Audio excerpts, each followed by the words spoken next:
Hello दोस्तों, welcome to my channel. दोस्तों, UP में एक केस सामने आया है जिसमें एक व्यक्ति को तीनों फंगस के सिम्टम्स पाए गए हैं, जो कि हैं black, white and yellow fungus. जैसे कि जो black and white fungus disease है वे पोस्ट कोविड फंगल डिजीज़ है, जो कि बहुत सारे स्टेट्स में देखने को मिल रहे हैं। लेकिन पहला केस सामने आया है येलो फंगस का, जो कि प्राप्त हुआ है यूपी के गाजियाबाद से, जिसकी जानकारी दी गई है डॉक्टर पीपी त्यागी जी के द्वारा, जो कि ENT स्पेशलिस्ट है, यानी कि ईयर, नोज और थ्रोट के स्पेशलिस्ट हैं। दोस्तों, डॉक्टर त्यागी जी का कहना है 45 ईयर्स के एक पेशेंट हैं जो ब्लैक वाइट के साथ येलो फंगस से भी इन्फेक्टेड मिले हैं। उनका कहना है जो म्यूकर सेप्टिक्स यानी कि येलो फंगस से जो सिम्टम्स दिख रहे हैं उसमें जैसे वेट का लॉस हो जाना, यानी कि हमारा जो वेट है उसमें कमी हो जाना, लिथार्जी यानी कि हमारे शरीर में सुस्ती आ जाना, और लॉस ऑफ एपेटाइट यानी कि भूख ना लगने जैसी इत्यादि की जो कमियां हैं वो प्राप्त होने की संभावनाएं बन रही हैं। यदि सीवियर हो, यदि हमारे जो कंडीशन है वो सीवियर हो जाती है तो इसमें हमारे सिम्टम्स हो सकते हैं जैसे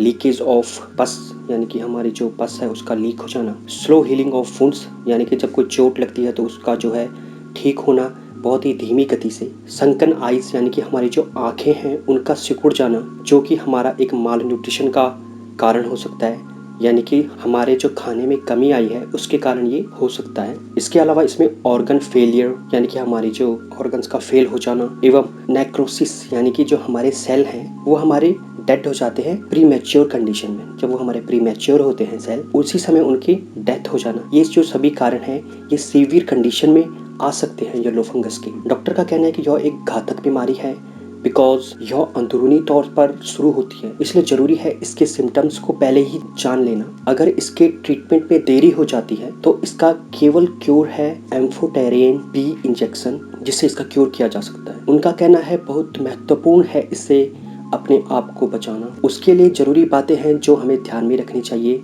जैसे कि घर का साफ रहना, बासी खाने को ना रखें, फैकल मैटर को रिमूव करें, जितनी जल्दी हो सके ये सब हमें करना चाहिए। डॉक्टर का कहना है जो ह्यूमिडिटी है उसका भी इस बीमारी पर इम्पोर्टेंट रोल है। जितनी ज़्यादा ह्यूमिडिटी होगी उतनी ज़्यादा वो इस बीमारी को प्रमोट करेगी। इसका कारण यह भी है कि ह्यूमिडिटी में हमारे बैक्टीरिया और फंगस की ग्रोथ अच्छी होती है। अगर हम बात करें जो पेशेंट के केयर टेकर हैं, उनका क्या कहना है पेशेंट के बारे में। उनका कहना है 2 महीने से कोविड-19 के ट्रीटमेंट में पेशेंट जो है वो चल रहे थे, लेकिन पिछले 4 दिन से एक साइड से पेशेंट का जो चेहरा है वो सूजने लगा था और उनकी जो आंख है वो खोल नहीं पा रहे थे। साथ ही नाक से ब्लीडिंग और यूरिन से भी ब्लीड होना शुरू हो गया था, और उसके बाद जल्दी से वो पेशेंट को हॉस्पिटल में ले गए थे जहां येलो फंगस की पुष्टि हुई थी। दोस्तों, मैं आप सभी से निवेदन करता हूं, जब भी आपको मौका मिले तो वैक्सीनेशन जरूर करवाइएगा, और साथ ही मैं आपसे अनुरोध करूंगा जितना हो सके उतना दूर रहें भीड़ भाड़ से, बाहर अनावश्यक रूप से न जाएं, 2 गज की दूरी और मास्क जरूरी का पालन जरूर करें। आज इस वीडियो में इतना ही। ध्यान रखिएगा, अपना ख्याल रखिएगा। धन्यवाद।